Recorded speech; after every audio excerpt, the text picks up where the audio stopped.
On va aller plus loin tout de suite avec notre invitée du jour, Nathalie Mergodovic. Bonjour, vous êtes maître de conférence à l'université d'Aston à Birmingham, d'où vous intervenez en direct. Merci d'être avec nous. Vous êtes spécialiste des territoires français d'outre-mer. On entendait à l'instant situation insurrectionnelle la plus grave depuis des années. Il y a déjà 2 morts et des centaines de blessés. Le haut-commissaire de la République qui utilisait ces mots, nous sommes dans une spirale mortelle. Comment est-ce que vous appréhendez cette 3e nuit qui vient donc de commencer? Il y a danger d'embrasement selon vous?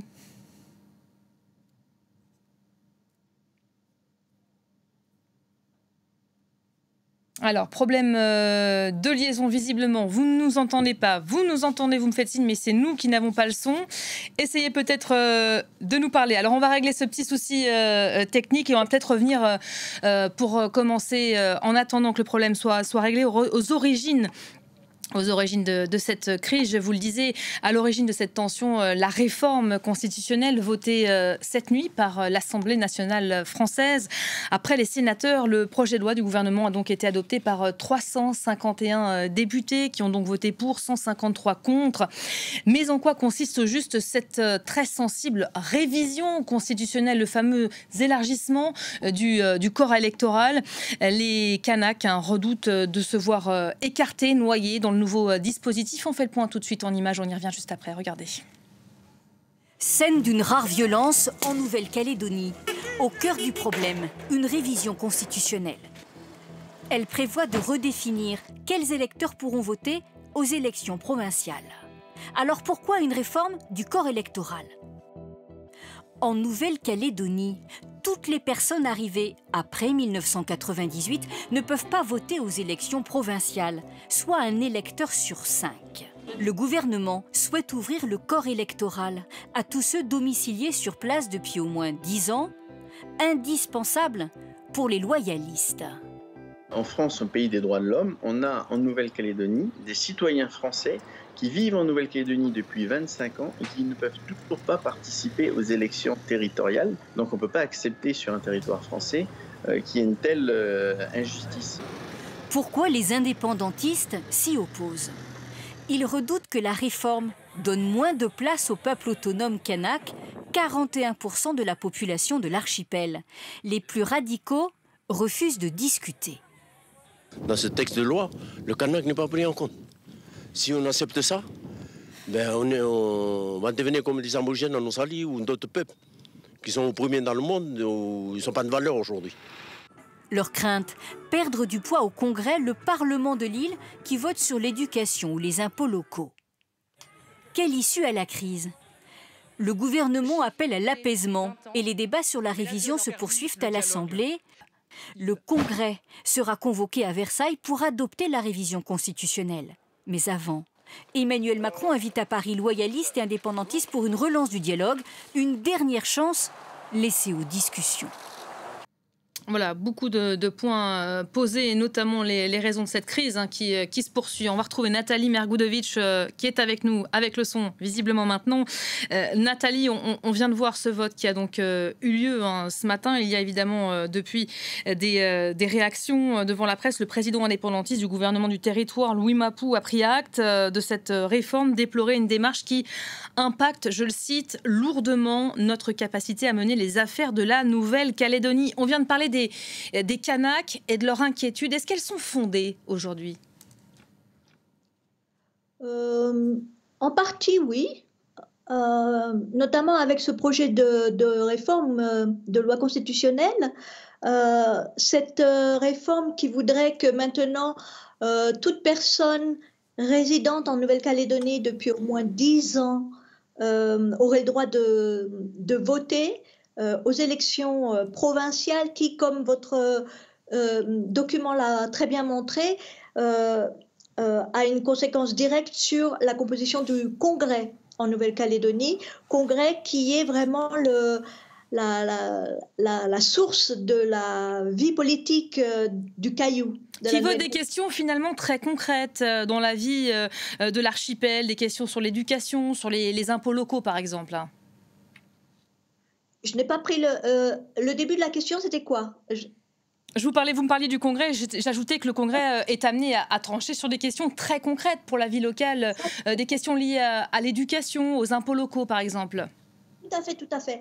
Et même le fait qu'on pourrait imaginer que, puisqu'il y a un gouvernement du territoire de Nouvelle-Calédonie, on pourrait penser que c'est le gouvernement qui a tous ces pouvoirs-là, mais en réalité, le gouvernement ne fait qu'appliquer plus ou moins ce que le Congrès a décidé. Et en effet, c'est des choses très concrètes comme l'éducation, en primaire au moins, et en secondaire un peu, la santé, la vie des collectivités. Le peuple autonome kanak, on vient de le voir, peuple l'archipel à 41%, c'est donc loin d'être anecdotique. Il dit redouter de se retrouver noyé dans le nouveau dispositif qui vient d'être validé. Est-ce vrai ou pas? Est-ce qu'ils vont perdre du poids au Congrès avec cette réforme? C'est ce que je disais tout à l'heure quand on n'avait pas le son. En effet, le problème de la réforme, c'est qu'il veut introduire un droit de vote à tout résident en Nouvelle-Calédonie, tout résident depuis 10 ans au moins. Et je comprends que ça soit une inquiétude justifiée, parce qu'en effet, 10 ans quand même pour décider de l'avenir d'un territoire, notamment, c'est trop peu, c'est beaucoup trop peu. Alors, dans cette nouvelle réforme, en fait, il faudrait comprendre qui concernerait environ 25 000 personnes. Sur ces 25 000 personnes qui seraient donc ajoutées à la liste actuelle, la liste électorale spéciale pour les provinciales, sur ces 25 000 personnes, environ la moitié sont des natifs, des gens qui sont nés en Nouvelle-Calédonie. Personnellement, je trouve qu'il est justifié que des personnes nées en Nouvelle-Calédonie et qui y résident puissent prendre part à toutes les élections sur le territoire. Maintenant, en ce qui concerne les 12 000 et quelques, presque 13 000 personnes donc résidentes en Nouvelle-Calédonie depuis au moins 10 ans, encore une fois, j'ai une petite réticence à cette durée de 10 ans. Pourquoi ? Parce que j'estime, encore une fois, que si on doit avoir à se prononcer sur la composition du Congrès, qui va prendre des décisions telles que, par exemple, celle de demander un nouveau référendum d'autodétermination. C'était un des pouvoirs qui était conféré au Congrès dans le texte de l'accord de Nouméa. Et donc, le fait que simplement en ayant été résident depuis 10 ans, on puisse se prononcer sur des questions qui puissent déboucher sur un référendum d'autodétermination de Nouvelle-Calédonie, personnellement, je trouve que c'est trop court. Et j'aimerais qu'on commente peut-être ce qui est en train de se passer.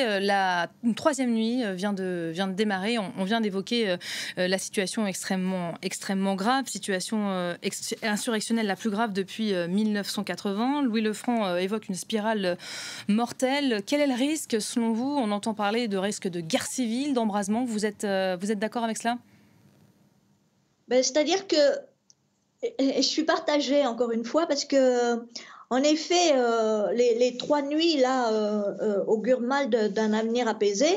Mais ce qui m'inquiète aussi, c'est l'arrivée des 4 escadrons de gendarmes, 2 de Polynésie française et 2 de métropole. J'ai peur que ça, justement, ça envenime encore plus les choses, que l'affrontement soit encore plus dur, et donc que ça s'envenime. Alors, d'un autre côté, ce que je regrette aussi, c'est l'incapacité, on dirait, des parents, des élus politiques indépendantistes à mieux maîtriser cette jeunesse, parce que c'est essentiellement des jeunes, qui sont à l'origine de ces émeutes. Un appel au calme, et la raison a quand même été lancé il y a moins d'une heure par les principaux partis indépendantistes et non indépendantistes d'ailleurs. Vous voyez, il y a une forme de consensus qui est en train de s'opérer à ce niveau-là pour essayer de ramener tout le monde à la raison. Oui, tout à fait. Mais oui, vraiment, ces jeunes, en fait, le problème, c'est que ces jeunes, c'est essentiellement des jeunes, je pense qu'ils sont... c'est un peu politiquement incorrect ce que je vais dire, mais ils ont pris cette excuse pour vraiment se lâcher, quoi, et casser, brûler, voler, piller. Ça me rappelle deux choses. Ça me rappelle les émeutes lors des manifestations des Gilets jaunes à Paris, quand on a vu ces groupes de jeunes qui sont venus pour casser, voler, brûler.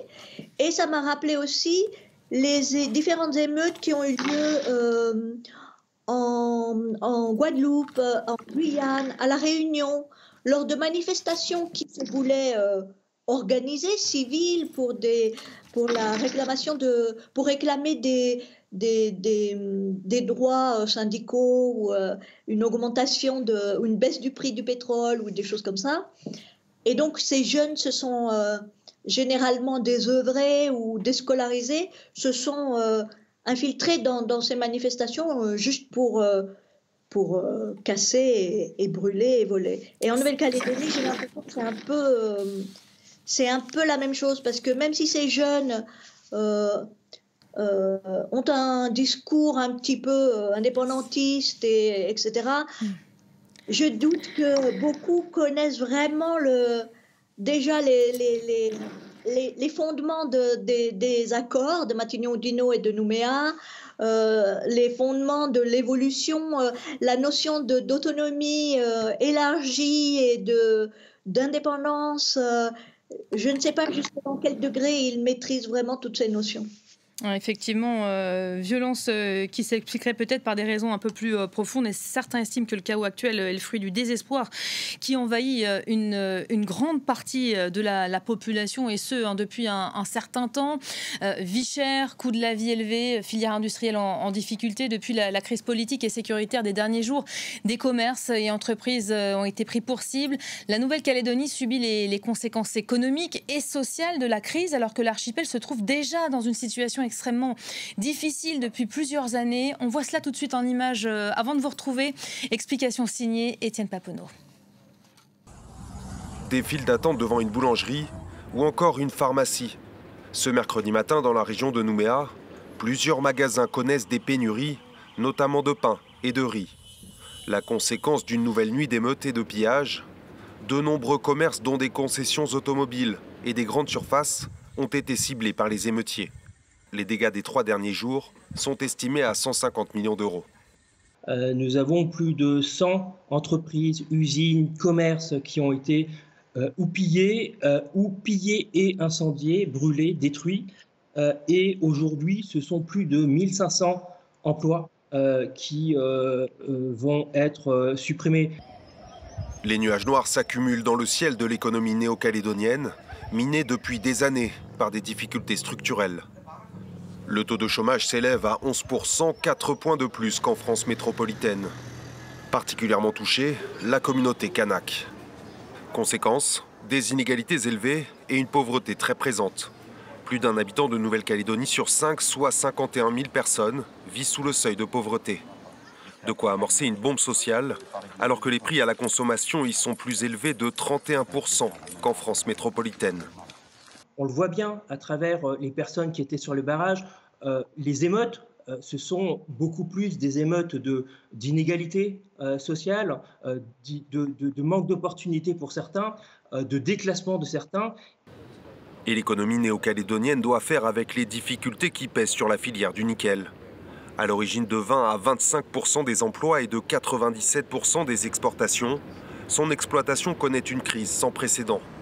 En 2023, malgré le boom de la demande mondiale, le cours de ce métal essentiel pour la fabrication de batteries a chuté. Les 3 usines de l'île sont aujourd'hui en grande difficulté. Voilà, ce reportage qui appuyait votre propos finalement, Nathalie Mergoudovic. On voit bien que les raisons de cette crise sont un peu plus profondes que cette loi qui vient d'être votée aujourd'hui. Dans ce contexte, quelle suite attendre? On entend les nombreux appels au dialogue lancés ici et là, en Nouvelle-Calédonie, mais aussi à Paris. Est-ce que vous pensez qu'il y a encore une place pour le dialogue au vu de ce qui se passe sur le terrain?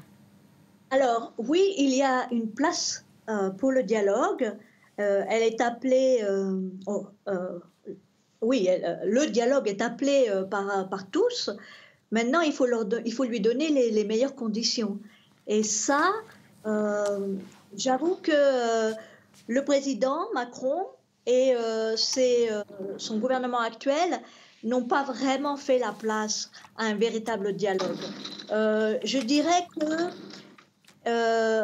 c'est jusqu'à Édouard Philippe, le Premier ministre Édouard Philippe, en tant que Premier ministre, véritablement avait saisi la nécessité du dialogue, de l'écoute respectueuse et neutre. Depuis, malheureusement, le dossier Nouvelle-Calédonie est passé entre les mains du ministre de l'Intérieur et des Outre-mer. Gérald Darmanin. Exactement. Et avant lui, Monsieur Lecornu. Et dans les deux cas, je ne sais pas si c'est une ignorance totale ou une volonté d'ignorer les réalités calédoniennes et ont voulu accélérer un calendrier qui n'avait pas lieu d'être. Si je vous suis bien aujourd'hui, la réponse sécuritaire, et ça on l'a entendu dans vos mots, n'est absolument pas la meilleure voie pour aboutir. En l'occurrence, le ministre Gérald Darmanin n'est peut-être pas le mieux placé pour entamer cette phase de dialogue. Marie Toussaint, qui est tête de liste d'Europe Écologie Les Verts aux élections européennes, a dit souhaiter ce matin que Gabriel Attal pilote lui-même ces négociations. On a besoin d'une personnalité républicaine incontestable pour mener cette médiation. Il y a le nom de Lionel Jospin, notamment, qui est mentionné. Il ferait une bonne figure pour entamer ce dialogue? Alors, Gabriel Attal, malheureusement, je crois qu'il n'a pas du tout la carrure, j'allais dire, nécessaire pour rassurer en Nouvelle-Calédonie et pour rassembler. Donc, en effet, j'ai entendu le nom de Lionel Jospin évoqué hier, notamment dans les débats à l'Assemblée nationale, pour mener une médiation, pour ramener ou mener une mission spéciale ou une mission de contact, ça dépend des expressions, ou mission du dialogue, comme en 88 sous l'initiative de Michel Rocard. Là, j'avoue franchement que plutôt que Lionel Jospin, qui serait certainement un élément fort dans cette mission, mais je pense que pour la mener, en ce moment, c'est vraiment Édouard Philippe qui aurait le plus de poids et le plus de crédibilité, et qui lui-même l'accepterait et l'a suggéré, puisqu'on se rappelle qu'il y a quelques semaines, il y a eu un article dans Le Monde qui a été publié notamment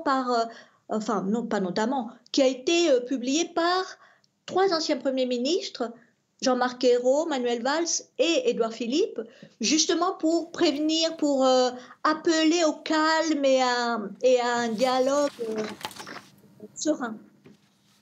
Et j'ajoute que l'Élysée convie à la fois les loyalistes et les indépendantistes à se rendre à Paris pour entamer ces discussions. En un mot, est-ce qu'il y a une chance qu'ils se déplacent, qu'ils fassent le déplacement jusqu'à Paris? Est-ce que c'est pas à Paris de venir à la Nouvelle-Calédonie? Peut-être que les loyalistes iront, mais j'ai bien peur que les indépendantistes ne se joignent pas à la conversation, en tous les cas pas maintenant.